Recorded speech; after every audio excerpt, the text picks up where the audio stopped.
ان الحمد للہ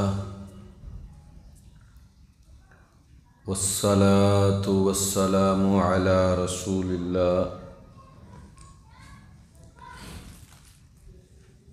اما بعد فضيلة الشيخ إعجاز أحمد تنوي Islamic scholar.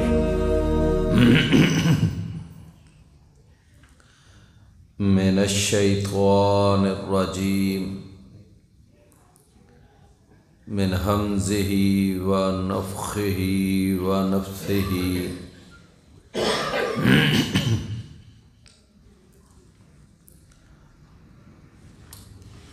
انما المؤمنون الذين آمنوا بالله ورسوله ثم لم يرتابوا وجاهدوا بأموالهم وأنفسهم في سبيل الله أولئك هم الصادقون۔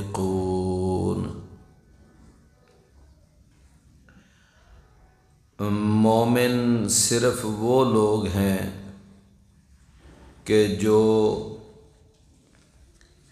ایمان لائے اللہ پر اور اس کے رسول پر،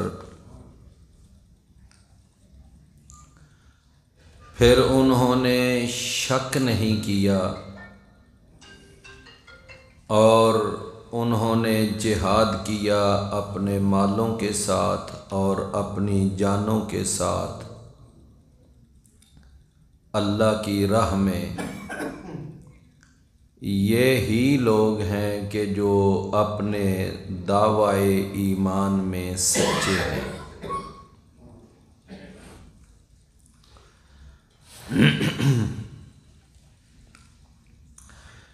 پیارے بھائیو، ہمارا یہ جو سورۃ الحجرات کا یہ بالتفصیل تذکرہ اور اس کا بیان چل رہا ہے، اس میں یہ آیت نمبر 15 اس ایک آیت پر کافی سارے دروس ہوئے ہیں۔ تو اس آیت میں اللہ تعالیٰ نے ایمان والوں کی 4 نشانیاں اور علامتیں بیان کی ہیں۔ پہلی علامت اللہ تعالیٰ نے یہ بیان فرمائی ہے کہ وہ اللہ پر ایمان لاتے ہیں۔ کسی بھائی کو یاد ہو کہ ہم نے اپنے پچھلے دروس میں یہ بات بیان کی کہ اللہ پر ایمان کے 3 تقاضے ہیں۔ تو وہ 3 تقاضے کون سے ہیں؟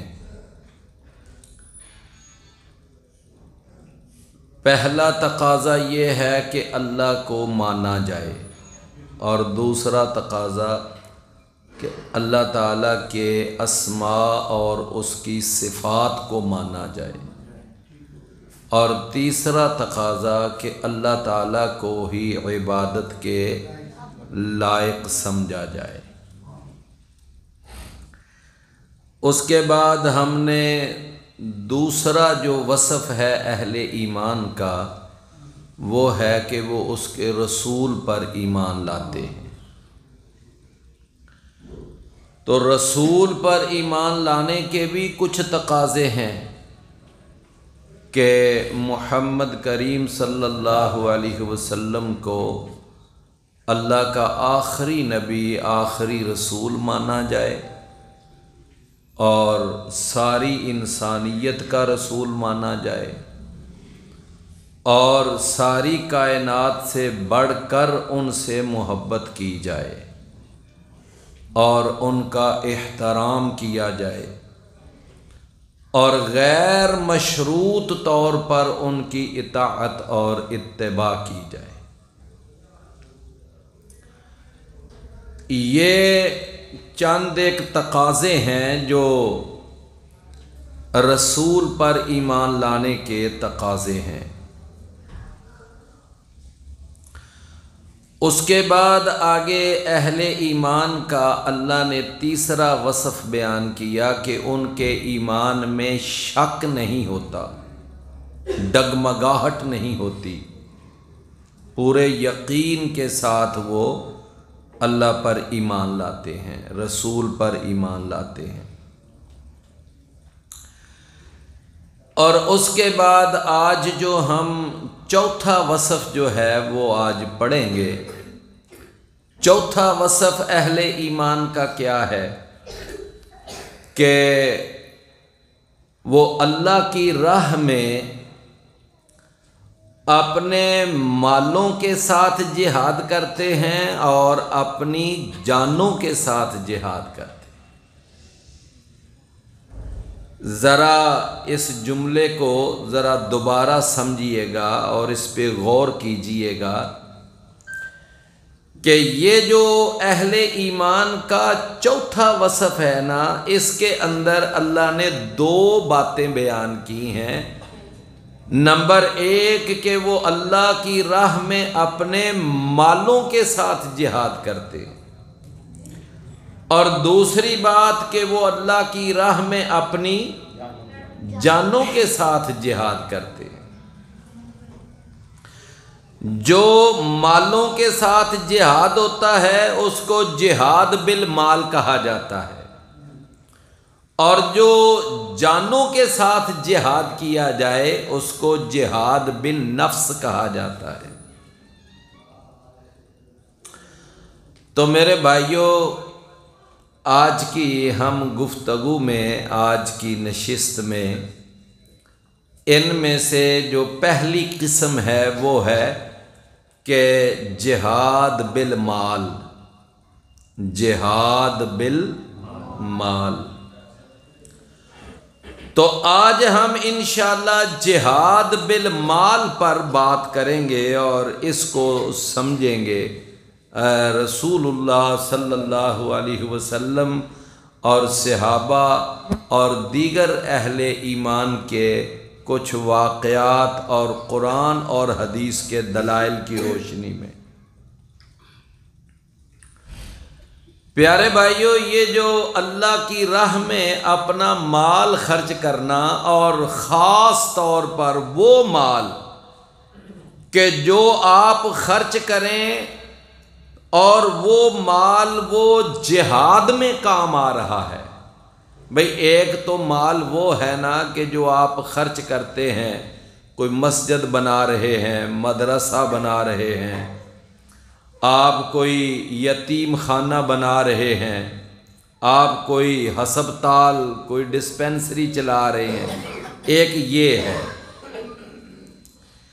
یعنی اس مد میں اگر آپ جو بھی باقی جو کچھ بھی خرچ کر رہے ہیں تو جہاد بالمال اس کو کہا جائے گا کہ اگر جہاد کے لیے اور جہاد میں پیش کرنے کے لیے آپ مال خرچ کریں گے تو وہ مال کیا ہے؟ جہاد بالمال۔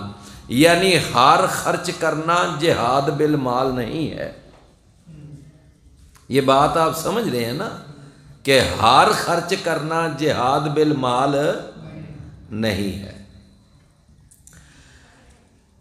وہ خرچ کرنا انفاق تو ہے، انفاق فی سبیل اللہ تو ہے، لیکن ہر خرچ کرنا جو ہے اس کو اگر کہا جائے کہ یہ جہاد بالمال ہے، نہیں۔ جہاد بالمال وہ ہوگا کہ کسی جگہ جہاد ہو رہا ہے، مجاہدین جا رہے ہیں، مجاہدین کو ضرورت ہے، تو آپ ان مجاہدین کے لیے آپ اپنا مال پیش کرتے ہیں، جہاد کی تیاری کے لیے، مجاہدین کو آگے بھیجنے کے لیے، تو وہ جو آپ کا خرچ کیا ہوا ہوگا تو وہ ہوگا جہاد بالمال۔ وہ جہاد بالمال ہے۔ تو میرے پیارے بھائیوں، اب ذرا دیکھیے کہ یہ جو جہاد بالمال ہے، اللہ تعالیٰ نے اس کے بارے میں قرآن مجید میں ارشاد فرمایا ہے، فرمایا کہ وَجَاهَدُوا بِأَمْوَالِهِمْ وَأَنفُسِهِمْ فِي سَبِيلِ اللَّهِ وَجَاهَدُوا بِأَمْوَالِهِمْ وَأَنفُسِهِمْ فِي سَبِيلِ اللَّهِ، کہ انہوں نے اللہ کی راہ میں اپنے مالوں کے ساتھ اور اپنی جانوں کے ساتھ جہاد کیا۔ تو مطلب یہ ہے کہ جو مال پیش کر کے مجاہدین کو دیا جائے تو وہ مال آپ کا جو ہے وہ کیا ہے؟ جہاد بالمال۔ اللہ اکبر۔ رسول اللہ صلی اللہ علیہ وسلم کے پاس ایک صحابی وہ آتا ہے اور آ کر وہ کہتا ہے، اس کے پاس نا ایک اونٹنی ہے اور اونٹنی کو لگام بھی پڑی ہوئی ہے۔ تو وہ صحابی آ کر اپنی اونٹنی نبی کریم صلی اللہ علیہ وسلم کی خدمت میں پیش کرتا ہے، اور ساتھ پتہ ہے کیا کہتا ہے؟ کہتا ہے کہ ھذہ فی سبیل اللہ، کہ اے اللہ کے رسول، یہ جو اونٹنی ہے نا، یہ میں اللہ کی راہ میں پیش کر رہا ہوں۔ کیا مطلب؟ کہ میں اس کو جہاد فی سبیل اللہ کے لیے پیش کر رہا ہوں، آپ اس کو جہاد کے لیے استعمال میں لائیں، یہ آپ کسی مجاہد کو دے دیں، کسی آپ یعنی جہاد کے لیے استعمال کریں۔ جب اس نے اپنی یہ اونٹنی پیش کی تو نبی کریم صلی اللہ علیہ وسلم نے اس موقع پہ فرمایا کہ لاکا بہا 700 ناقۃ وکلھا مختومۃ، کہ آپ کو اس ایک اونٹنی کے بدلے میں اللہ تعالیٰ قیامت والے دن 700 اونٹنیاں عطا فرمائے گا، اور وہ ساری کی ساری اونٹنیاں جو ہیں وہ لگام والی ہوں گی، یعنی ہر اونٹنی کو لگام پڑی ہوئی ہوگی، چونکہ اس نے جو اونٹنی پیش کی تھی نا، لگام سمیت پیش کی تھی۔ تو فرمایا کہ کل قیامت کے دن تیرے اعمال نامے میں جہاں اونٹنیاں تولی جائیں گی، وہاں ان کے ساتھ ان 700 اونٹنیوں کی 700 لگامیں بھی تولی جائیں گی۔ تو میرے بھائیوں، یہ وہ یعنی جہاد ہے جو جہاد بالمال ہے، جو اس نے مجاہدین کے لیے جہاد کے لیے اونٹنی وقف کی ہے۔ رسول اللہ صلی اللہ علیہ وسلم نے ارشاد فرمایا، آپ نے فرمایا کہ ایک تیر کی وجہ سے 3 آدمی وہ جنت میں جائیں گے۔ ایک تیر کی وجہ سے کتنے آدمی جنت میں جائیں گے؟ 3 آدمی۔ ایک وہ ہے کہ جو اس تیر کا بنانے والا ہے، اس نے تیار کیا ہے اس تیر کو، وہ کوئی انجینئر ہے یا وہ کوئی اس طرح کا اس کا شعبہ، اس کا فن ہے کہ وہ تیر بناتا ہے۔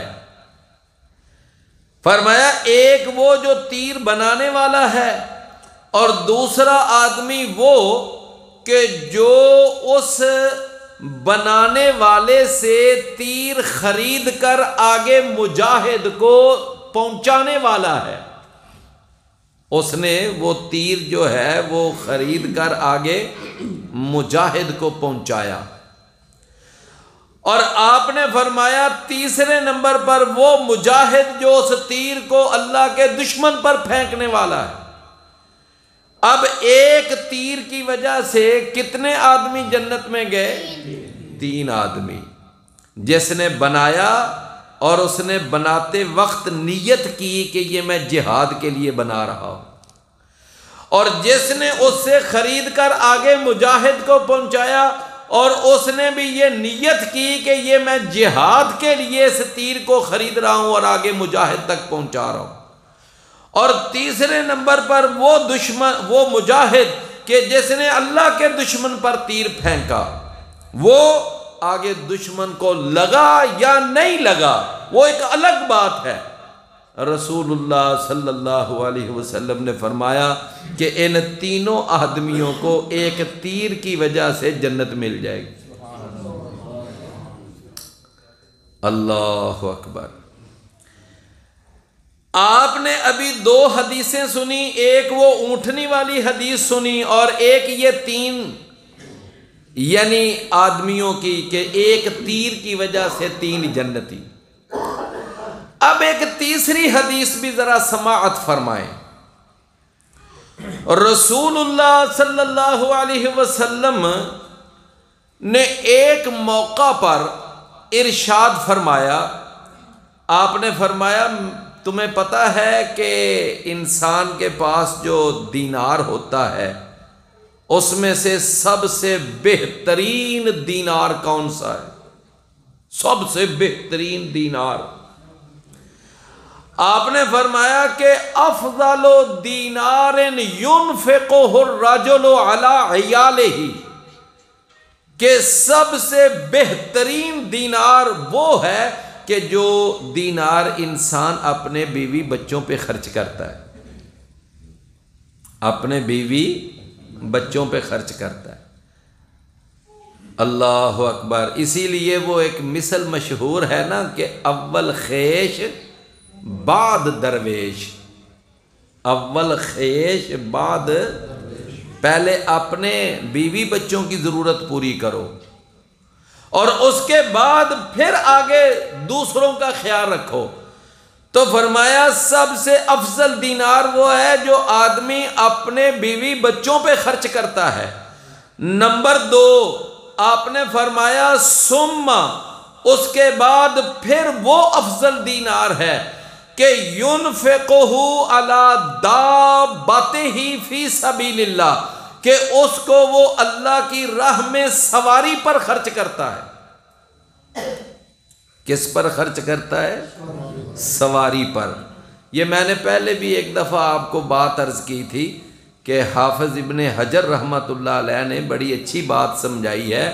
وہ فرماتے ہیں کہ رسول اللہ صلی اللہ علیہ وسلم کے زمانے میں چونکہ اس وقت اونٹ ہوتے تھے، گھوڑے ہوتے تھے، خچریں ہوتی تھیں جو جہاد میں کام آتی تھیں، یہ سواریاں، تو آج کے موجودہ دور کے اندر جو رائج الوقت سواری ہے تو ان کو اس سواری کو انہی پر قیاس کیا جائے گا۔ یعنی اگر آج کوئی آدمی اپنی کسی کار کو، کسی ڈالے کو یا کسی موٹر سائیکل کو یا وہ کسی اور چیز کو، وہ ہے گاڑی، اور اس کو وہ جہاد کے لیے استعمال کرتا ہے، تو اس گاڑی پر جتنا بھی خرچ آئے گا وہ آنے والا خرچ وہ سب سے بہترین دینار ہے جو تم اللہ کی راہ میں خرچ کر رہے ہو۔ آپ اس گاڑی میں پیٹرول ڈالتے ہیں، آپ اس کی مینٹیننس کرتے ہیں، اس کی مرمت ہے، اس کے باقی معاملات ہیں۔ تو میرے بھائیوں، نبی کریم صلی اللہ علیہ وسلم نے فرمایا کہ ایک وہ دینار سب سے افضل ہے جو تم اپنے بیوی بچوں پہ خرچ کرتے ہو، اور ایک وہ دینار سب سے افضل ہے جو تم اپنی جہادی سواری پر خرچ کرتے ہو، اور تیسرے نمبر پر آپ نے فرمایا کہ ایک وہ دینار بھی افضل ہے کہ ينفقہ الرجل علی اصحابہ فی سبیل اللہ، کہ جو وہ اپنے مجاہد ساتھیوں پہ خرچ کرتا ہے، اپنے مجاہد اپنے ساتھیوں کو کھانا کھلاتا ہے، ان کی کوئی ضرورت پوری کرتا ہے، مجاہد ساتھیوں کی۔ تو میرے بھائیوں، وہ جو ہے نا وہ سب سے افضل دینار، نبی صلی اللہ علیہ وسلم نے ان 3 دیناروں کو سب سے افضل دینار قرار دیا۔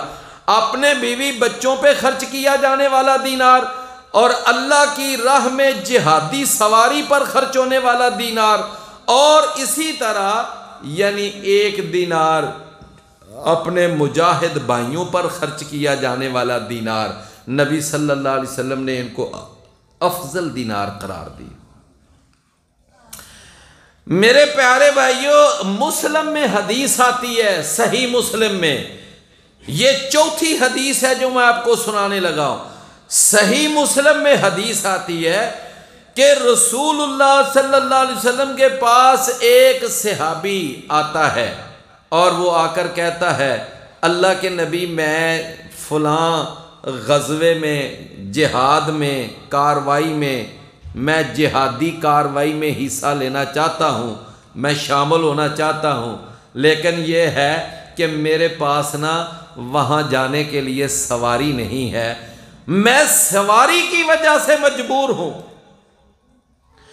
نبی صلی اللہ علیہ وسلم کے سامنے جب وہ ایک آدمی یہ اپنی بات بیان کر رہا ہے تو وہاں پاس ایک اور آدمی بیٹھا ہوا ہے، وہ کہتا ہے، اللہ کے رسول میں آپ کو بتاؤں کہ فلاں ایک قبیلہ، اس نے نام لیا اس قبیلے کا، کہتا ہے اس قبیلے کا ایک آدمی ہے، اس نے اپنی پوری تیاری کی ہوئی تھی جہاد پر جانے کے لیے، اس کے پاس پورا سامان بھی تھا، زادِ راہ بھی تھا، اس کے پاس سواری بھی ہے، اس کی تیاری مکمل ہے، لیکن اس کو کوئی مجبوری بن گئی ہے جس کی وجہ سے اب وہ جہاد پر نہیں جا رہا۔ تو اگر آپ کا پیغام جائے نا اور آپ پیغام بھیجیں اور آپ اس کو فرما دیں کہ آپ اپنا سارا جہاد کے لیے تیار کیا ہوا سامان اور سواری یہ آپ اس کو دے دیں کہ جس کے پاس یہ نہیں ہے، تو آپ کے پیغام سے اس نے سارا کچھ دے دینا ہے۔ لو نبی صلی اللہ علیہ وسلم نے پیغام بھیجا اس اپنے صحابی کو، تو اس نے بڑی خوشی محسوس کی، اس نے کہا میرے لیے یہ سعادت ہے، میں گھر میں بھی بیٹھا ہوں گا اور میرا چونکہ سامان جہاد، وہ سامان جہاد میں استعمال ہوگا، میری سواری جہاد میں استعمال ہوگی، مجھے گھر بیٹھے بیٹھے جہاد کا اجر مل جائے گا۔ لہٰذا اس نے بطیب خاطر اپنی سواری بھی اور اپنا سامان جہاد بھی اس نے سارا اس مجاہد کے حوالے کر دیا۔ جب وہ سامان لے کر، سواری لے کر آیا، ابھی وہ آدمی وہاں ہی بیٹھا ہوا تھا جس نے رہنمائی کی تھی، تو نبی صلی اللہ علیہ وسلم نے اس کو خوش کیا۔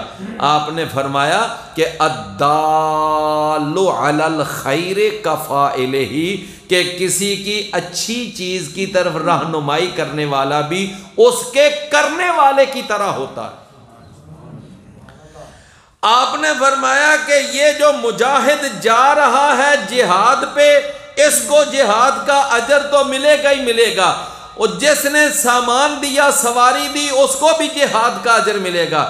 آپ نے فرمایا یہ آدمی جس نے رہنمائی کر دی نا، رہنمائی کی، فرمایا اس کو بھی جہاد کا اجر ملے گا۔ تو میرے پیارے بھائیوں، یہ جو ہے نا جہاد بالمال، جہاد بالمال، یہ ایک بہت بڑا جہاد کا حصہ ہے، بہت بڑا پارٹ ہے جہاد کا۔ آپ ذرا خود فرمائیں، سوچیں کہ اگر مجاہدین کو پیچھے سے مالی طور پر اگر سپورٹ نہیں کیا جائے گا تو وہ بیچارے مجاہدین سرحدوں پر اور میدانوں میں اور دشمن کے مقابلے میں کیسے لڑ پائیں گے؟ جب تک ان کے پاس وائپن نہیں ہوگا، وائپن کے اندر اسلحہ نہیں ہوگا، اور پھر وہ دشمن کے ساتھ کیسے مقابلہ کر پائیں گے؟ آخر ان کا کھانا پینا ہے، ان کے لیے سواریاں ہیں، ان کے لیے ایمبوش ہے، ان کے لیے یہ سارا کچھ ہے۔ تو میں عرض یہ کر رہا تھا کہ یہ جہاد بالمال اللہ نے اسی لیے جہاد بالنفس سے پہلے بیان کیا، فرمایا کہ اس کی ایک بہت بڑی اہمیت ہے کہ جہاد مال ہوگا تو آگے جہاد بالنفس بھی ہوگا۔ بھئی جہاد بالمال ہوگا تو جہاد بالنفس بھی ہوگا۔ لہذا یہ ایک بہت بڑا اہم نقطہ ہے جو اللہ تعالیٰ نے سمجھایا۔ دیکھیں الفاظ کیا ہیں، فرمایا چوتھی صفت مومنوں کی یہ ہے وَجَاهَدُوا بِأَمْوَالِهِمْ وَأَنفُسِهِمْ فِي سَبِيلِ اللَّهِ۔ اللہ اکبر۔ غزوہ تبوک، غزوہ تبوک جانتے ہیں نا، 9 ہجری کو ہوا، اور یہ غزوہ تبوک جو ہے یہ ان دنوں غزوہ ہوا کہ جب شدید گرمی کا موسم تھا، پھل فصلوں کے پکے ہوئے تھے، اور اس وقت یعنی بڑی مشکل صورتحال کا سامنا تھا، مسلمانوں کے پاس حالات بھی بڑے ٹائٹ تھے۔ تو میرے بھائیوں اس وقت یہ غزوہ یہ ہوا، تو نبی کریم صلی اللہ علیہ وسلم نے اس غزوے سے پہلے باقاعدہ سارے صحابہ کو اکٹھا فرما کر آپ نے لوگوں سے جہاد فنڈ کے لیے، اب میں اس کا ترجمہ کرنے لگا ہوں، یعنی جہاد بالمال کے لیے، جہاد فنڈ کے لیے، یعنی جہاد بات سمجھ آ رہی ہے نا؟ تو آپ نے وہ جہاد بالمال کے لیے یعنی جہاد فنڈ کے لیے آپ نے باقاعدہ اعلان فرمایا، آپ کے سامنے صحابہ کرام تشریف فرما ہے، آپ نے فرمایا تمہیں پتہ ہے ہم نے اس وقت رومیوں کے ساتھ ٹکر لینے جانا ہے، لمبا سفر ہے، دور دراز کی مسافت ہے، لہذا اپنا مال خرچ کرو اور جتنا دل کھول کر خرچ کر سکتے ہو اپنے مال جو ہیں اللہ کی راہ میں پیش کرو۔ لو نبی کریم صلی اللہ علیہ وسلم نے یہ جب اعلان فرمایا، توجہ ہے نا، تو سب سے پہلے جو نبی کریم صلی اللہ علیہ وسلم کے پاس جو جہاد بالمال یعنی جہاد فنڈ لے کر جو سب سے پہلے وہاں پر پہنچا وہ کون تھے؟ جناب سیدنا ابو بکر صدیق رضی اللہ عنہ۔ قربان جائیں جناب ابو بکر صدیق رضی اللہ عنہ۔ میرے پیارے بھائیوں، ابو بکر صدیق رضی اللہ عنہ ایمان لانے میں بھی اول، ایمان لانے میں بھی اول۔ آزاد مردوں میں سے سب سے پہلے کون ایمان لائے تھے؟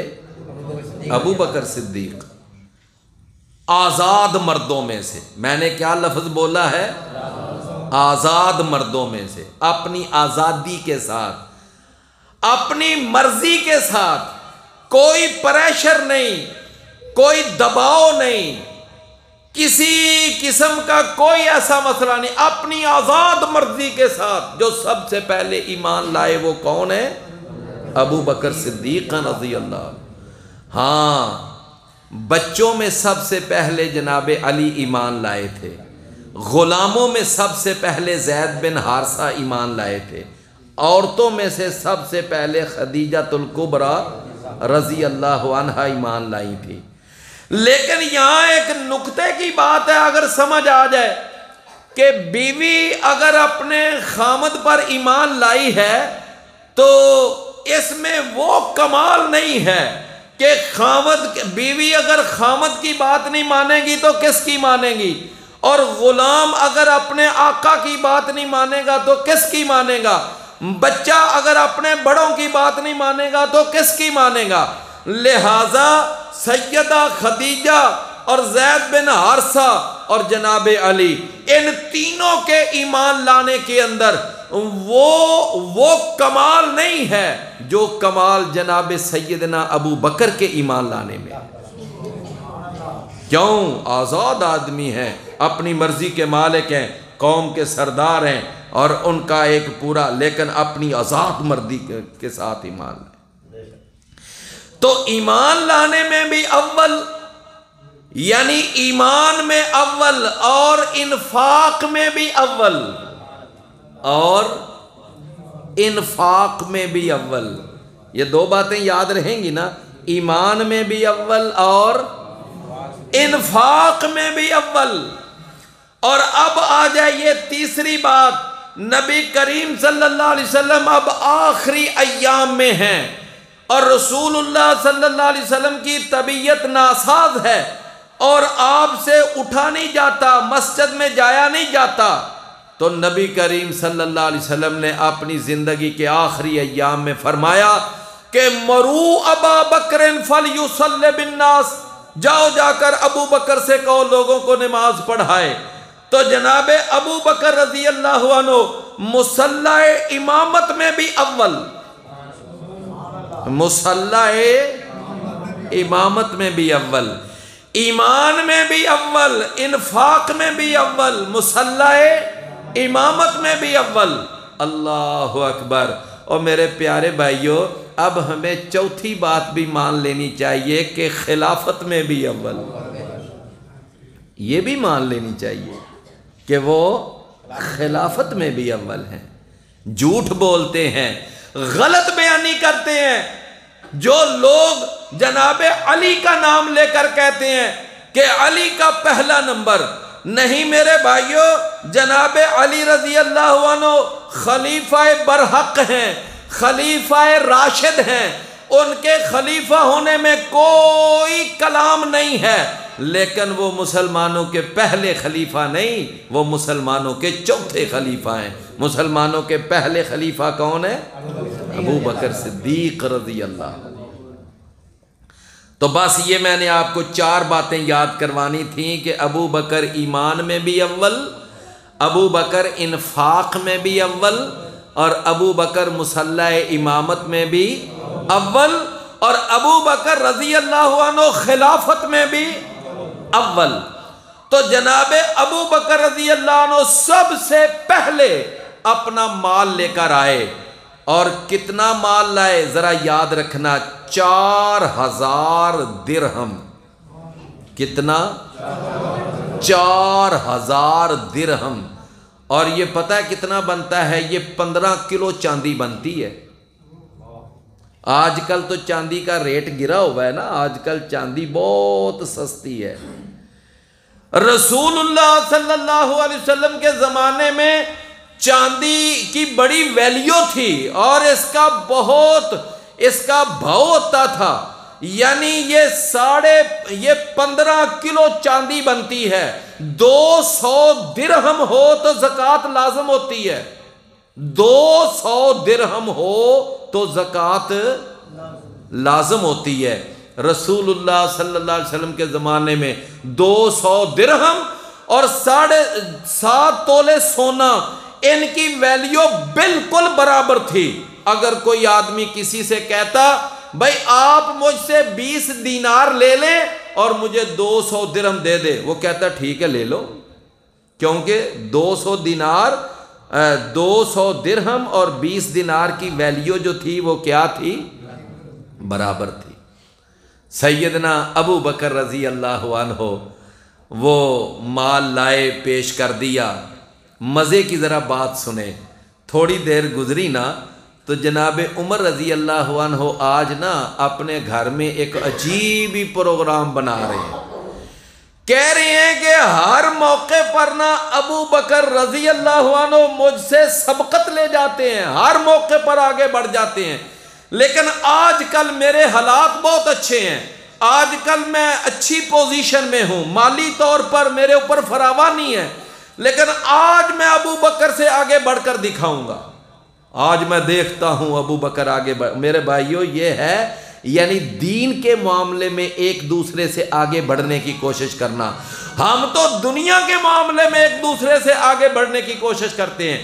جناب عمر کہتے ہیں آج میں ابو بکر سے آگے بڑھ کر دکھاؤں گا، یہ سوچ رہے ہیں، اور کیا کہ گھر کے اندر جتنا مال تھا نا اس کے 2 حصے کیے، ایک حصہ اپنے گھر میں رکھا اور ایک حصہ لا کر رسول اللہ صلی اللہ علیہ وسلم کی خدمت میں پیش کر دیا۔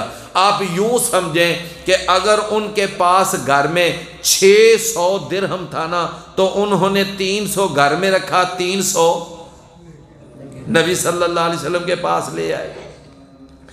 جب لے کر آئے نا تو جناب عمر رضی اللہ عنہ اب جب لا کر رکھا اپنا مال تو جناب محمد الرسول اللہ صلی اللہ علیہ وسلم نے یہ نہیں پوچھا کہ ہاں کتنا لائے ہو، یہ نہیں پوچھا کہ کتنا لائے ہو، جناب یعنی رسول اللہ صلی اللہ علیہ وسلم نے پوچھا کہ اے ابو بکر تم لائے کتنا ہو اور گھر میں کتنا چھوڑ کر آئے ہو؟ تو جناب ابو بکر رضی اللہ عنہ فرمانے لگے اللہ کے رسول میں نے گھر میں دیکھا، مجھے گھر کے اندر جس کونے کھدرے میں جو کچھ بھی نظر آیا میں نے وہ سارا کچھ لا کر آپ کی خدمت میں پیش کر، میں نے گھر کوئی چیز نہیں چھوڑی، صرف گھر میں اللہ اور اس کے رسول کی محبت چھوڑ کر آیا ہوں۔ وہ کیا کہتے ہیں کہ پروانے کے لیے شمع اور بلبل کے لیے پھول بس، اور ابو بکر کے لیے اللہ اور اس کا رسول بس۔ کہتے ہیں میں نے جو کچھ تھا میں نے لا کر، جناب ابو بکر جب یہ پوچھتے بتاتے ہیں نا تو جناب عمر اب سر پکڑ کے بیٹھ گئے، کہنے لگے اے ابو بکر میں تیرا مقابلہ نہیں کر سکتا۔ ہاں عمر آپ کیا لائے ہو؟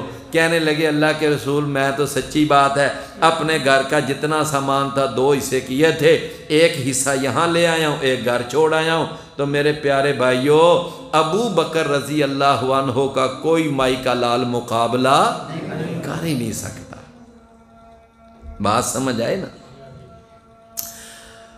اب آ جائیے ابو بکر رضی اللہ عنہ کا آپ نے جہاد بالمال سن لیا، جناب عمر کا بھی جہاد بالمال سن لیا۔ اب آ جائیے تیسرے نمبر پر عثمان غنی رضی اللہ عنہ، جناب سیدنا، اللہ اکبر، ذرا توجہ سے بات سننی ہے، شاید آپ نے پہلے بھی لوگوں سے سنا ہو لیکن میں آپ کو ذرا اچھی طرح یہ بات ذہن نشین کراؤں گا۔ جناب رسول اللہ صلی اللہ علیہ وسلم نے جب پہلی دفعہ اعلان کیا نا، پہلی دفعہ اپیل کی، اعلان کیا جہاد فنڈ کے لیے، تو جناب سیدنا عثمان اٹھے، کہنے لگے اللہ کے رسول 200 اونٹ اور سامان اور کجاموں سمیت، ان کے اوپر سامان بھی لدا ہوا ہے، ان پر گندم ہے، کھجوریں ہیں، جو کچھ بھی ہے، یعنی سامان پورا لدے ہوئے اونٹ 200، یہ میں آپ کے لیے پیش کرتا ہوں جہاد کے لیے۔ اور اس کے ساتھ ساتھ فرماتے ہیں میں آپ کو 8000 درہم بھی پیش کرتا ہوں۔ یہ 8000 درہم کتنا بنتا ہے؟ 30 کلو چاندی۔ 8000 درہم کتنا بنتا ہے؟ 30 کلو چاندی۔ یہ جناب عثمان رضی اللہ عنہ نے پیش کیا۔ رسول اللہ صلی اللہ علیہ وسلم نے نہ کچھ دیر کے بعد رک کر پھر آپ نے اعلان کیا، آپ نے فرمایا اور دو اللہ کی راہ میں، اور ضرورت ہے۔ جناب سیدنا عثمان پھر کھڑے ہوئے دوسری مرتبہ، کہنے لگے اللہ کے رسول 100 اونٹ میں اور پیش کرتا ہوں۔ کتنے؟ 100 اونٹ میں اور پیش کرتا ہوں۔ رسول اللہ صلی اللہ علیہ وسلم بڑے خوش ہوئے۔ اللہ کے نبی صلی اللہ علیہ وسلم نے نا اس کے بعد کچھ دیر ٹھہرے، اب لوگ آ رہے ہیں، آپ تیسری مرتبہ کھڑے ہوئے، آپ نے فرمایا اے میرے صحابہ ابھی بہت کم جہاد فنڈ اکٹھا ہوا ہے، ابھی اور جہاد فنڈ کی ضرورت ہے، اور پیش کرو۔ جناب عثمان چپکے سے اٹھے، اپنے گھر چلے گئے، اور گھر جا کر نا ایک تھیلا لے کر آئے، اور اس تھیلے کے اندر 1000 دینار تھا، 1000 دینار۔ اور ذرا آپ کو اندازہ اس وقت ہوگا جب میں آپ کو کلو میں بتاؤں گا، یہ 1000 دینار اگر آج کے ترازو پہ تولا جائے یہ 5 کلو سونا بنتا ہے۔ 1000 دینار کتنا سونا بنتا ہے؟ اور ایک سونا ایک تولا کتنے کا ہے؟ اور ایک تولا 11 گرام بنتا ہے۔ 11 گرام کا 1 تولہ ہوتا ہے، ذرا اندازہ لگائیں کہ 5 کلو سونا، اس کو آپ 11 پہ تقسیم کریں کتنے تولے بن جاتا ہے؟ میرے بھائیوں کروڑوں نہیں اربوں کی مالیت بنتی ہے۔ جناب عثمان رضی اللہ عنہ نے لا کر نہ وہ سارے کا سارا تھیلا وہ جناب رسول اللہ صلی اللہ علیہ وسلم کی گود میں، آپ کی آغوش میں، جھولی میں اس کو ایسے الٹ دیا۔ جناب رسول اللہ صلی اللہ علیہ وسلم اپنے پیارے نبوت والے ہاتھ اس جھولی کے اندر ایسے پھیرتے جا رہے ہیں، اور وہ جو دینار ہیں ان کو الٹ پلٹ کر رہے ہیں، کبھی ایسے اوپر لے کے جاتے ہیں، پھر ان کو نیچے پھینکتے ہیں، پھر اوپر لے کے جاتے ہیں، پھر نیچے پھینکتے ہیں۔ رسول اللہ صلی اللہ علیہ وسلم ساتھ ساتھ پتہ ہے کیا فرما رہے ہیں؟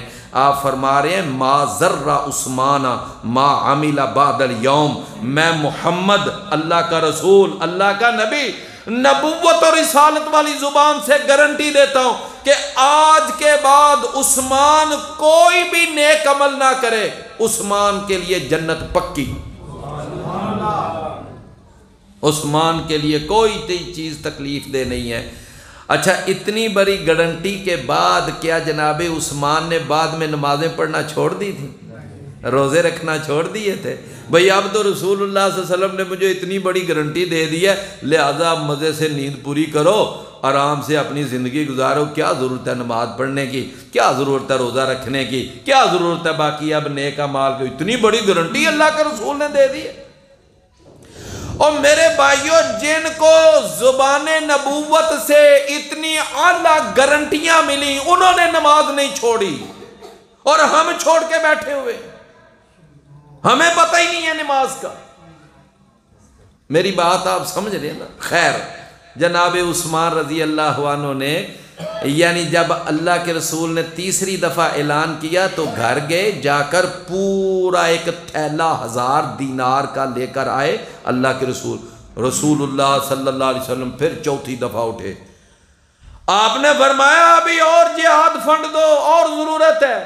جناب عثمان پھر کھڑے ہوئے، پھر اعلان کیا، پھر اللہ کے نبی نے 5ویں دفعہ اعلان کیا اور جہاد فنڈ کی ضرورت ہے، پھر کھڑے ہوئے، پھر اعلان کیا، یہاں تک کہ اس غزوہ تبوک کے موقع پر جو آپ نے جہاد فنڈ اکٹھا کیا، اس میں صرف عثمان رضی اللہ عنہ کا جو دیا ہوا جہاد فنڈ تھا وہ بالآخر 900 اونٹ کھچاموں سمیت، اور 100 گھوڑا، اور 1000 دینار، اور 30 کلو چاندی۔ اللہ، 5 کلو سونا، 30 کلو چاندی، 1000 گھوڑا اور 900، یہ کس کا جہاد فنڈ ہے؟ اللہ اکبر، اللہ، یہ عثمان رضی اللہ عنہ کا۔ اچھا، پھر ایک اگلی بات بھی سنیں گے نا، توجہ ہے نا؟ یہ میں نے کتنے لوگوں کا آپ کو ابھی تذکرہ بتایا، جناب ابو بکر اسی ترتیب سے چلے نا، پھر اس کے بعد جناب عمر، پھر جناب، اب آ جائیں جناب علی رضی اللہ عنہ۔ میرے بھائیوں، علی رضی اللہ عنہ غزوہ تبوک کا موقع ہے، ان کے پاس جہاد فنڈ میں دینے کے لیے چیز ہی کوئی نہیں۔ اللہ اکبر، کوئی چیز نہیں۔ آج لوگ کہتے ہیں جنگل پہاڑ دیتے ہیں ناد علی علی، مشکل میری حل کر دو مشکل کشا علی، اور پھر جناب المدد یا علی، المدد یا علی، یعنی آج لوگوں نے جناب علی رضی اللہ عنہ کو مشکل کشا بنایا ہوا ہے، ان کو اپنا حاجت روا بنایا ہوا ہے، اور ان سے رزق مانگتے ہیں، اولاد مانگتے ہیں۔ میرے پیارے بھائیوں، غزوہ تبوک کے موقع پر جناب علی رضی اللہ عنہ کے پاس جہاد فنڈ دینے کے لیے پیسے ہی کوئی نہیں، پریشان ہوئے۔ اگلے دن گئے، جا کر ایک یہودی کے ہاں مزدوری کی، اور شام کو جتنا اس سے ملا نا، یعنی جو مزدوری ملی وہ لا کر نبی کریم صلی اللہ علیہ وسلم کو پیش کر دی۔ اللہ کے رسول، میں وہ گیا تھا نہیں، میرے پاس کچھ بھی نہیں تھا، تو میں نے پھر ایک مزدوری کر کے نا، تو یہ کچھ کھجوریں ہیں میں لے کر آیا ہوں۔ رسول اللہ صلی اللہ علیہ وسلم نے فرمایا یہ محنت کی کھجور، اللہ اکبر۔ میرے بھائیو، عبد الرحمن بن عوف رضی اللہ عنہ، انہوں نے ماشاءاللہ اتنا دیا، اتنا کہ عبد الرحمن بن عوف نے اس موقع پر یعنی 30 کلو چاندی، 8,000 درہم انہوں نے پیش کیے، اور اس کے علاوہ جناب سیدنا طلحہ بن عبید اللہ، انہوں نے بڑا اللہ کی راہ میں اس دن جہاد فنڈ دیا، اور جناب سیدنا عباس اللہ کے نبی کے چچا، انہوں نے بھی بڑا جہاد فنڈ دیا، جناب محمد بن مسلمہ انہوں نے بھی بڑا دل کھول کر جہاد فنڈ دیا، یہاں تک کہ ایک صحابی ہیں عاصم بن عدی رضی اللہ عنہ، انہوں نے اس موقع پر 90 وسق کھجوریں انہوں نے رسول اللہ صلی اللہ علیہ وسلم کو پیش کی، اور ایک وسق جو ہوتا ہے وہ 150 کلو کا ہوتا ہے، اور 90 وسق کو 150 پہ ضرب دے لیں میرے بھائیو، 13,050 کلو بنتی ہیں کھجوریں، 13,050 500 کلو، 13,500 کلو کھجوریں یہ کس صحابی نے پیش کی؟ عاصم بن عدی رضی اللہ عنہ۔ ان کے علاوہ عورتوں نے ماشاءاللہ اپنی بالیاں، اپنی انگوٹھیاں، اپنے یعنی زیورات انہوں نے بھی پیش کیے۔ یہ جہاد فنڈ ہو رہا ہے اکٹھا، یعنی غزوہ تبوک کے لیے، اس کو کہتے ہیں جہاد بالمال، اس کو کیا کہتے ہیں؟ جہاد تو اللہ تعالیٰ نے ایمان والوں کی جو چوتھی صفت بیان کی ہے وہ کیا ہے؟ وَجَاهَدُوا بِأَمْوَالِهِمْ وَأَنفُسِهِمْ فِي سَبِيلِ اللَّهِ۔ اللہ اکبر۔ اچھا میرے بھائیو، انفاق وہ جہاد کے اندر ہو تو اس کی تو شان ہی کچھ اور ہے نا، جہاد میں اگر مال دیا جائے وہ تو، لیکن ویسے بھی انفاق ہو نا، ویسے بھی انفاق تو اللہ کی راہ میں خرچ کرنے سے مال کم نہیں ہوتا، بلکہ اللہ اس میں برکتیں ہی ڈالتا ہے۔ یہ بات یاد رکھیں کہ رسول اللہ صلی اللہ علیہ وسلم نے فرمایا ما نقصت صدقۃ من مال، فرمایا کہ صدقہ کرنے سے تمہارا مال کم نہیں ہوگا، بلکہ اللہ اس کے اندر دنیا میں بھی برکت ڈالے گا، اور آخرت میں تو برکت ہے ہی ہے۔ مثل الذین ينفقون اموالهم فی سبیل اللہ کمثل حبۃ انبتت سبع سنابل فی کل سنبلۃ مئۃ حبۃ، فرمایا ایک سٹے سے، ایک دانے سے جس طرح 7 سٹے بن جاتے ہیں، اور ہر سٹے میں 100 دانہ ہو تو ایک دانے سے 700 دانہ بن گیا کہ نہ بنا؟ یہ برکت ہے، برکت ہے۔ رسول اللہ صلی اللہ علیہ وسلم نے فرمایا جب کوئی آدمی اللہ کی راہ میں خرچ کرتا ہے نا تو اللہ تعالیٰ اس کو اپنے دائیں ہاتھ میں لے لیتا ہے، اور پھر اللہ اس کی باقاعدہ پرورش کرتا ہے، اور آپ نے مثال دے کر سمجھایا، فرمایا جس طرح تم میں سے کوئی آدمی وہ اپنے ایک گائے کے بچے کی پرورش کرتا ہے، اس کو پالتا ہے، اس کو کھلاتا ہے، اس کو پلاتا ہے، اس کی پوری پرورش کرتا ہے، یہاں تک کہ 1 سال کے بعد وہ گائے کا بچہ کہاں سے کہاں پہنچ جاتا ہے۔ رسول اللہ صلی اللہ علیہ وسلم نے فرمایا اسی طرح کل قیامت کے دن جب یہ اللہ کی راہ میں خرچ کرنے والا جب آئے گا نا تو اس وقت اس کا وہ خرچ کیا ہوا چھوٹے سے چھوٹا مال کل قیامت کے دن ایک بہت بڑے پہاڑ کی شکل میں بنا ہوگا۔ سمجھ آئی نا بات کی؟ قرآن مجید میں ایک آیت آتی ہے من یقرض اللہ قرضا حسنا، کون ہے جو اللہ تعالیٰ کو قرض حسنا دے؟ تو ایک صحابی ہیں ابو دحدح رضی اللہ عنہ، ابو دحدح رضی اللہ عنہ۔ آپ نے تو ابو دردہ کا نام سنا ہے نا، یہ آپ کے جو ابو دردہ ہیں یہاں پر، میں آپ کو کیا نام بتا رہا ہوں؟ ابو دحدح رضی اللہ عنہ۔ انہوں نے پوچھا اللہ کے نبی صلی اللہ علیہ وسلم، اللہ ہم سے قرض مانگ رہا ہے، اللہ قرض مانگ رہا ہے، اللہ کو قرض کی کیا ضرورت ہے؟ تو فرمایا کہ ابو دحدہ اس کا مطلب سمجھو، اس کا مطلب یہ ہے اللہ کی راہ میں خرچ کرو، اللہ کی راہ میں دو گے تو اللہ کہتا ہے میں اس کو قرض سمجھوں گا اور میں اس کو واپس کروں گا کل قیامت کے دن، اور کئی گنا بڑھا کر واپس کروں گا۔ کہتے ہو اچھا اس کا یہ مطلب ہے؟